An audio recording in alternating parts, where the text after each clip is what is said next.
Hey, sports porchers. I'm your hockey Jesus, and I'm back with round two analysis of the 2024 Stanley Cup Playoffs. Look, we're into the second round now. In fact, we're almost out of the second round. Three of the four series have already gone to the conference finals. Each go in 6 games. We have a game seven tomorrow night, Vancouver and Edmonton. I've just been loving the hockey every night, 2 games. Hey, we're getting down to 1 game a night. If you're not watching your hockey now, you're really missing out on some great stuff that's going on. Let's jump to the Vancouver Edmonton series since that's the one that's still going on. Look, game seven tomorrow night. I cannot explain how Vancouver is staying in this series. Look, they're just being out manhandled by the talent that has Edmonton. Look, Draisaitl has 13 points this series. Bouchard has 9. McDavid has 9. Even Ryan Nugent Hopkins has 8 points. They're all plus players. They're all playing really, actually great hockey, but I'll tell you what, the big difference is this Vancouver team and Rick Tocchet. He's really got his team playing a system where they're like, hey, if we go out and Edmonton's clearly the better, more skilled team, but if we can stay with them and if we can take advantage of some just mind blowing, terrible goalie play. And that's what Vancouver's been doing. Look, they did it in the first game. They scored three third period goals to win that game. In the third game, they got a good game from their goalie, Sheloff. He had a 933 save percentage. Look, they're only winning these games by one goal. Each game has gone to one goal except for the last one. And JT Miller scored with 33 seconds left in that game five to get their third win. Look, they had Edmonton on the brink. Edmonton did find another gear in game six. I would be a little concerned about that if I was Vancouver. Maybe Vancouver's hitting a bit of a wall. I don't know. I really want to say, the more talented team usually wins this series. But hey, home teams are 2-0 in the seventh games this playoffs. I can't tell you what's going to happen, but I can tell you if Edmonton gets to their game, they'll absolutely win this game. But if Vancouver can, score in bunches again, I think they'll find a way to hold Edmonton off in the end. Edmonton's been playing some games between Skinner and Pickard. Um, I don't think it really matters. I think when Edmonton gets to their game, they're just impossible to beat. Honestly, I'd rather see Edmonton and Dallas in the Western Conference Finals. But hey, Vancouver belongs there. If they get in, it's not a fluke. They've worked hard to get to this point. They're a young team. Pedersen hasn't had a great series. I think if he can somehow come alive, I think JT Miller, Besser, and Lindholm each have 6 points, which doesn't sound like a lot, and it's really not. But Vancouver's not a team that's going to score a lot of points. JT Miller's been really clutch. I thought he's been their best. Maybe not. Maybe Besser's been better. But those two together, I think have been great. I think it's going to be a great game. So I'm going to predict that Edmonton's going to move on, but I wouldn't be surprised, nor would I be disappointed if Vancouver moves on, and they will be playing against. That's right. The Dallas Stars are back into Western Conference Finals. Colorado, boy, let's look at this series. 6 games.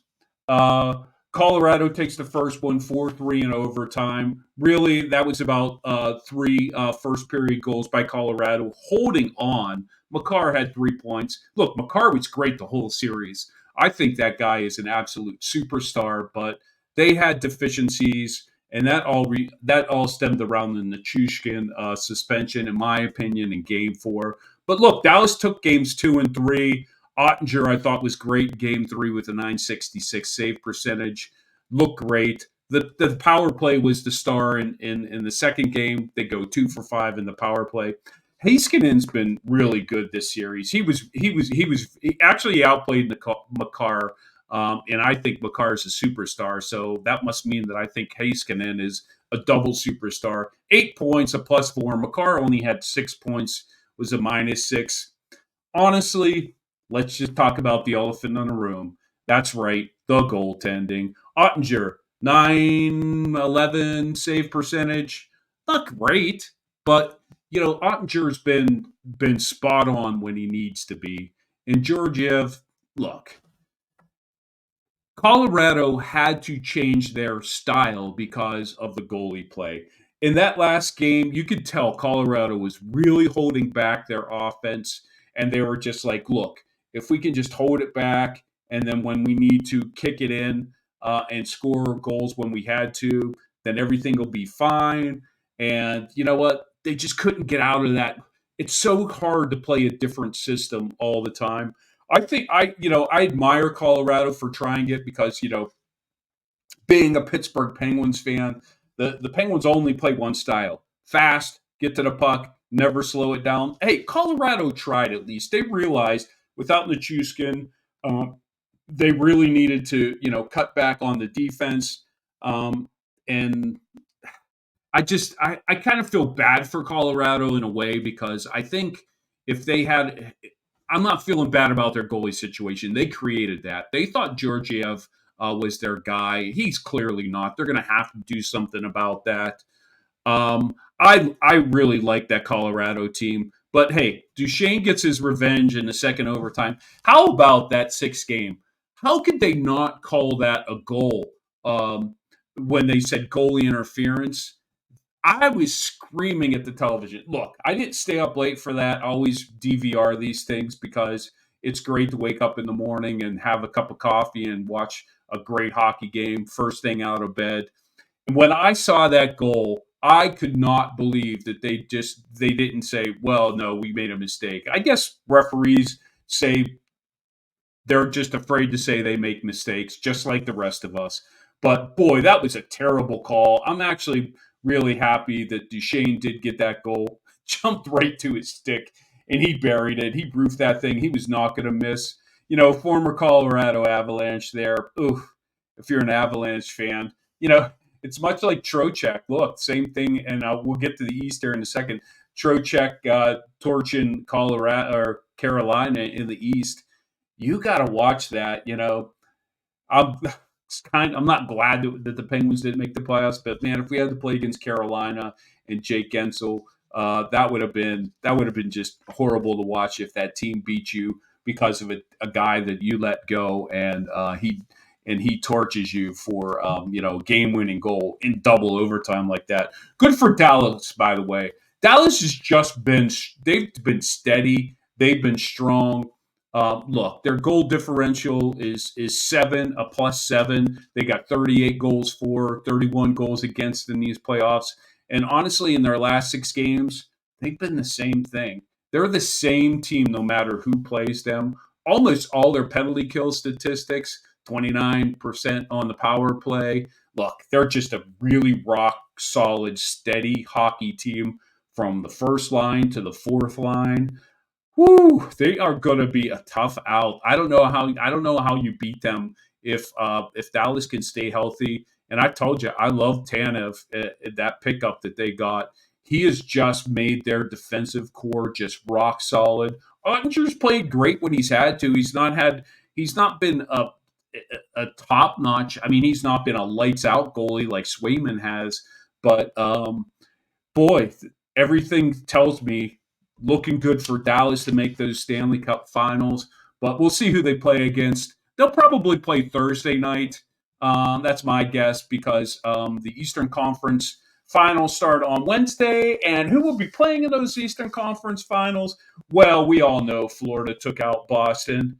Look, I thought Boston did a really nice job of coming back in game 5. But Boston relied way too much on Swayman to do it. Just not enough shots on goal. Look, in the games that they lost, the second and the third game, Boston had a total of 32 shots in both of those games. 15 in game 2, 17 in game 3. Boston, come on. You can't expect to win when Pasta has 1 goal in the series. Marchand, I know he got hurt, no goals in the series. I've been through these series with Sid, and where it just seems like there's just nobody else with the secondary scoring, And we've never relied on goaltending like Boston does. Boston, you're going to have to, you know what? You're going to need a guy like Jake Gensel. You're going to need somebody who's going to be able to score other than that. I know you had a lot. Look, I admire Boston from this standpoint. They lost some really good players this past year and still were able to play at the level and be in the playoffs and make it through out of the first round over Toronto. That's a great season as far as I'm concerned in Boston. I know you wanted to make the finals again, but boy, this Florida team, let's talk about this Florida team. They're fantastic. From top to bottom, I just love the way they are. Look, Florida 6-1 when they won, 6-2 when they won. They could win the close game 3-2. Two third period goals in that fourth game, and then of course the 2-1 Florida win. Even though Marchand was back in Game 6, Florida just knows how to win. Look, they're a lot like Dallas in the sense that they've got a good goalie. Bob's a good goalie. Look, he was only 907 save percentage against Boston. Boston just didn't take advantage of that, but they just do such a good job of not allowing rebounds to go in. They're right there to clean up the mess that Bob creates. And honestly, they're a plus 12 differential for the playoffs. That's the best of all the teams that are left. 39 goals for. That's top. That's one more than Dallas. 27 against. Uh, I don't know, man. They've got a 22 goals against. I'm sorry, 22% power play percentage. It's not great. It doesn't have to be great because their penalty kill is everything. Penalty kill 91.7% for the playoffs. They didn't give up a single power play goal to Boston. I know that's really where Boston fell apart. They do rely on their power play a little bit, but look, without Marchand out there, really hard not to have your quarterback out there. McAvoy played all right the series, but he's not a guy who's going to get it done himself. So that's just the way it is. Good season for Boston, but Florida, they're really good. And that leaves us to our last series, New York Rangers versus Carolina Hurricanes. Look, Carolina really, after New York stormed a 3-0 lead, Carolina was turning the screws to them and then, had the lead going into the third period in that game 6. But hey, Chris Kreider, hats off to him, just took over. He just had a hat trick in the third period and said, "No, Carolina, not this time, not any time." They just know how to beat Carolina. They had 4 third period goals. Kreider with the hat trick. I, I'm not going to hide it. I'm not a Rangers fan, but I'll tell you what. The thing that I like about the Rangers is they know how to win the game. I think they're trending down personally. You look at what they did in the first 2 series.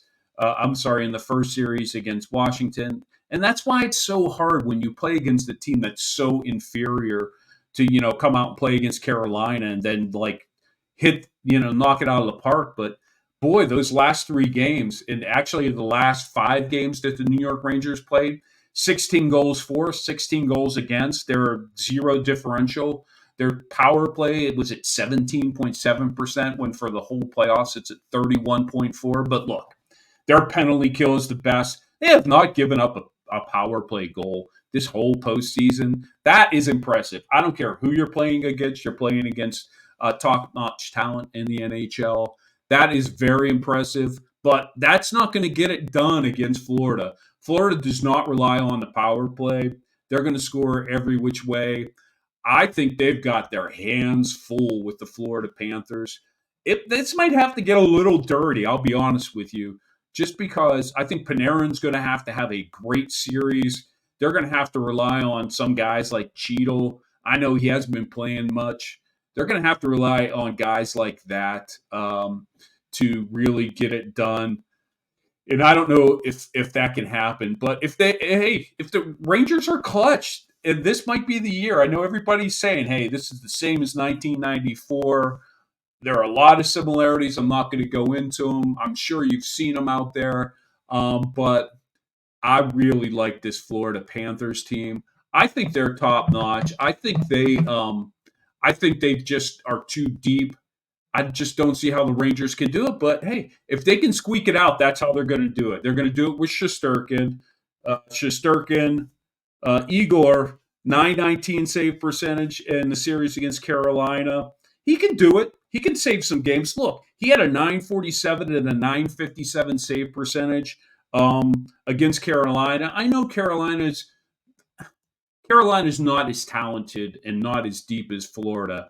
So he probably is going to have to do that if that's what's going to happen, if that's the way that the Rangers are going to be able to win this playoff series. But boy, isn't it going to be great? Finally, all we get is one game a night. I know hockey's almost over, and but we still get it every night. Tonight's the first night, I think, in 37 days where we're not seeing a hockey game. So, hey, I'm glad you're here. I'm glad you're here to listen to us on the porch. You know where to find us here. We are your sports cultures. I'm your hockey Jesus. I'll be here through the Eastern and Western Conference Finals. I just love the hockey. I want to make a disciple out of you. So hit that subscribe button. Come back and get your hockey Jesus analysis from the 2024 Stanley Cup Playoffs. Look, tomorrow night. Oh, sorry, technical director. I'm not allowed to say look anymore. Just remember, Monday night, I'll be on the porch with the boys. You can catch us live. We're on YouTube. We're on Facebook. We're wherever you want to catch us live. We'll be here at 7:30. I'll be back for analysis of the third round and the finals. So until then, enjoy your hockey. Come back. Become a disciple. Be a hockey Jesus lover. And I'll see you in the next